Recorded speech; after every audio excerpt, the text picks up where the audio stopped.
اب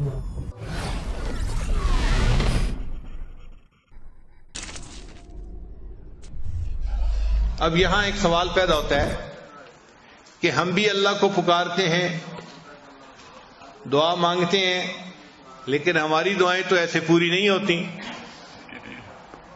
تو دعائیں پوری کیوں نہیں ہوتی؟ دعائیں قبول کیوں نہیں ہوتی؟ اس کی وجوہات ہیں. وہ وجوہات اگر آپ سمجھ لیں گے تو پھر آپ اس طریقے سے دعا مانگیں گے کہ دعائیں سیدھی قبول ہوں گی. دعائیں قبول نہ ہونے کی ایک بنیادی وجہ کہ انسان اپنے گناہوں سے توبہ نہیں کرتا، اور اللہ پھر اس کی دعا کو قبول ہی نہیں کرتے. ہم گھروں میں دیکھتے ہیں جو بچہ پڑھائی اچھی کرتا ہو، اچھا گریڈ لیتا ہو، ماں باپ کی فرما برداری کرتا ہو، اگر یہ بچہ کبھی کوئی چیز مانگے تو آدھا کہے ہم اس کو چیز لے کے دے دیتے ہیں. اور جو بچہ ضدی ہو، ماں باپ کا نافرمان ہو اور گریڈ بھی اچھے نہ آتے ہوں اور ماں باپ کو پریشان کرتا ہو، یہ بچہ اگر کہے نا کہ مجھے فلاں لینا ہے، باپ سنی انسنی کر دیتا ہے.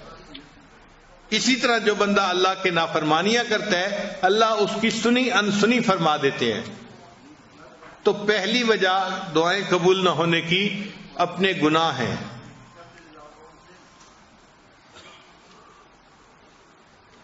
ایک مرتبہ بنی اسرائیل نے حضرت موسیٰ علیہ السلام سے کہا کہ اے اللہ کے کلیم، بارش نہیں ہو رہی اور پانی کی بڑی ضرورت ہے، آپ اللہ سے دعا مانگیے کہ بارش ہو جائے. تو موسیٰ علیہ السلام نے دعا شروع کر دی، ربنا اغفر لنا ربنا اغفر لنا ربنا اغفر لنا. تو بنی اسرائیل بڑے حیران کہ ہم نے کہا تھا بارش کی دعا مانگیں اور موسیٰ علیہ السلام ربنا اغفر لنا لگائے ہوئے ہیں. تو پوچھا اے پیغمبر اسلام، آپ یہ دعا کیوں مانگ رہے ہیں؟ انہوں نے فرمایا اس لیے کہ جب اللہ تعالیٰ کسی بندے کی بخشش فرما دیتے ہیں تو اس کی تمام مرادوں کو بھی پورا فرما دیتے ہیں. تو ہمارے گناہوں کو جب اللہ معاف کریں گے تو ہماری تمام مرادوں کو بھی اللہ پورا فرما دیں گے. تو دعائیں قبول نہ ہونے کی پہلی وجہ انسان کے گناہ ہیں. اس لیے جو بندہ حرام کپڑے پہنتا ہے، حرام مال کھاتا ہے، وہ اگر بیت اللہ کے ساتھ لپٹ کے بھی دعا مانگے تو حدیث میں آتے اللہ اس کی دعا کو قبول نہیں فرماتے. وہ ملبسہ حرام، اس کا لباس حرام کا تھا، اس کا کھانا حرام کا تھا، اس کی دعا کو کیسے قبول کیا جاتا؟ تو حرام مال جس میں سود شامل ہو، جس میں لوگوں کا حق شامل ہو، تو ایسا حرام مال جو ہے اس والے بندے کی دعا قبول نہیں ہوتی.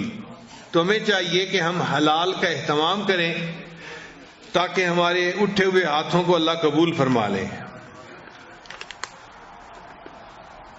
اور ایک تیسری وجہ بھی ہے کہ اللہ تعالیٰ کئی مرتبہ بندے کی دعا کو فوری قبول نہیں کرتے، صرف یہ دیکھنے کے لیے کہ یہ میرا بندہ پکا ہے یا کچا ہے. دیکھیں ہم بازار میں جاتے ہیں نا تو مٹی کے برتن خریدتے ہیں تو لوگ اس کو ٹھونک بجا کے دیکھتے ہیں کہ پکا ہے یا کچا.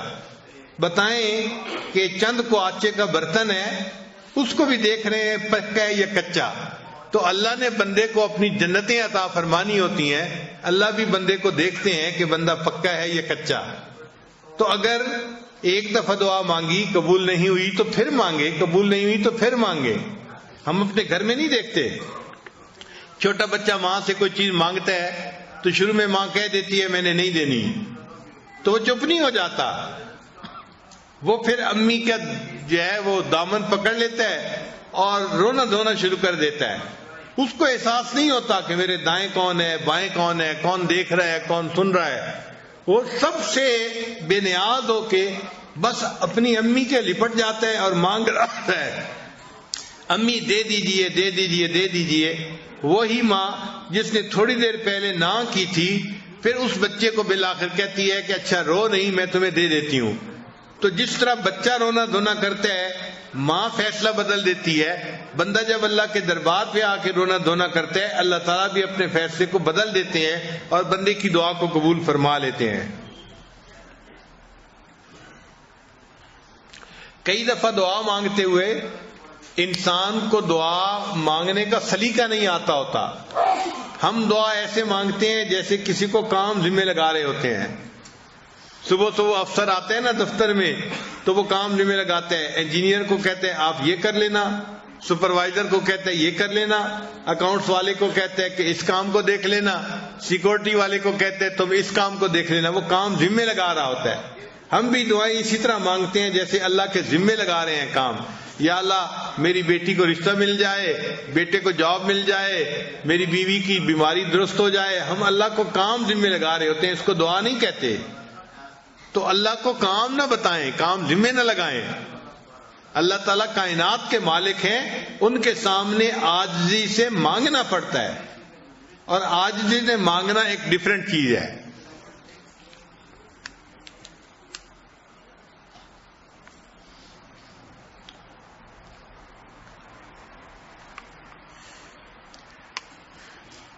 اور کئی مرتبہ دعا مانگنے والا دعا تو مانگ رہا ہوتا ہے مگر دل میں غفلت ہوتی ہے, دل میں غفلت ہوتی ہے, اور دل کی غفلت کی وجہ سے اللہ اس کی دعا کو قبول نہیں کرتے. چنانچہ حضرت موسیٰ علیہ السلام ایک دفعہ جا رہے تھے, حدیث پاک میں ہے, ایک چرواہا بڑا مانگ رہا تھا اللہ سے دعا. تو حضرت موسیٰ علیہ السلام نے دیکھا کہ وہ رو بھی رہا ہے, دعا بھی مانگ رہا ہے. تو حضرت موسیٰ علیہ السلام نے اللہ تعالیٰ سے فریاد کی کہ اے اللہ, آپ کا بندہ ہے, آپ کے سامنے آہوزاری بھی کر رہا ہے اور دعا بھی مانگ رہا ہے, اور آپ دعا کو قبول نہیں فرما رہے. تو رب کریم نے جواب دیا کہ اے میرے پیارے موسیٰ علیہ السلام, یہ دعا تو مجھ سے مانگ رہا ہے مگر اس کا دل غیر میں اٹکا ہوا ہے, اس کا دل کسی اور میں اٹکا ہوا ہے. جب تک دل ادھر سے چھوٹے گا نہیں میں اس کی دعا کو قبول نہیں کروں گا. کہ دل تو میرا گھر ہے نا, تو بجائے اس کے کہ دل میں مجھے بساتا, اس نے دل میں کسی مخلوق کو گھسا لیا ہے, اس لیے دعا قبول نہیں ہوتی. تو حضرت موسیٰ علیہ السلام نے چرواہے کو بتایا, چرواہے نے اس سے توبہ کی اور اللہ نے اس کی دعا کو قبول فرما لیا. اب ہماری دعا کی قبولیت کئی مرتبہ یہ بھی ہوتی ہے دیر اس میں کہ دل اٹکا ہوا ہوتا ہے. نوجوان لوگ ہیں, کسی کا دل اے میں اٹکا ہوا ہے, کسی کا دل بی میں اٹکا ہوا ہے, کسی کا دل سی میں اٹکا ہوا ہے. تو جب دل غیر میں اٹکا ہوا ہو تو پھر اللہ تعالیٰ اس کی طرف توجہ نہیں فرماتے کہ تم نے میرے گھر پر غیر کو قبضہ دے دیا اور غیر کو گھسا لیا, میں تمہاری بات ہی نہیں سنتا. تو ہمیں چاہیے کہ ہم اپنے دل کو اللہ کے لیے خالص کر کے پھر اللہ سے دعا مانگیں. اور کئی مرتبہ ایسے بھی ہوتا ہے کہ انسان دعا مانگتا ہے اور دل میں شیطان وسوسہ ڈال رہا ہوتا ہے کہ تیری دعا قبول نہیں ہونی, تو بڑا ہی گناہگار ہے, بڑا ہی خطا کار ہے, تیری دعا کہاں قبول ہونی ہے, تو جتنے پانی میں ہے وہ تو جانتا ہے. تو شیطان کے اس وسوسے کی وجہ سے بندہ سمجھتا ہے کہ میری دعا قبول نہیں ہونی. تو جب یہ گمان کرتا ہے کہ قبول نہیں ہونی تو دعا قبول نہیں ہوتی. اب ایسا وسوسہ اگر شیطان دل میں ڈالے تو شیطان کے اس وسوسے کو رد کریں.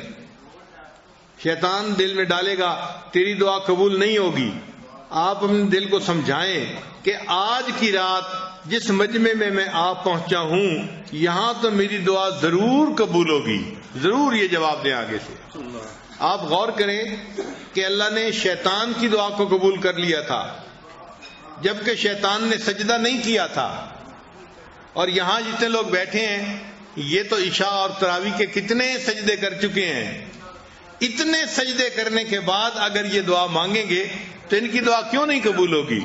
تو شیطان بدبخت کو جواب دے کہ مردود تو نے تو سجدہ نہیں کیا تھا, اللہ نے پھر بھی تیری دعا کو قبول کر لیا, میں تو اتنے سجدے کر کے اللہ کے گھر میں بیٹھا ہوں, میری دعا اللہ قبول کیوں نہیں کریں گے؟